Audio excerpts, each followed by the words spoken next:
வீதி அபிவிருத்தி அதிகார சபையால் இந்த கான்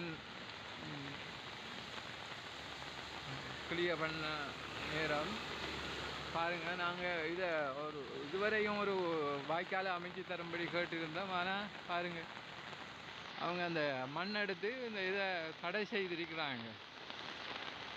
ஒரு அரசாங்கம்டா மக்களுக்கு சேவை செய்யணும், ஆனால் அவ்வாறு இல்லை. பாருங்கள், அந்த அதிகாரிகிட்ட அந்த ஓஃபீஸர்கிட்ட கழிச்சா நான் இந்த மண்ணை எடுப்பேன்னு சொல்லியிருந்தார். பாருங்கள், இதால் வெள்ளம் ஏற்பட்டு இந்த பகுதியில் இருக்கிற வீடெல்லாம் தாண்டிருக்கு. ஏதோ ஒரு மக்களுக்கு சேவை செய்வது தான் இந்த அரசாங்கமாக இருக்கணும், ஆனால் அவ்வாறு இல்லை.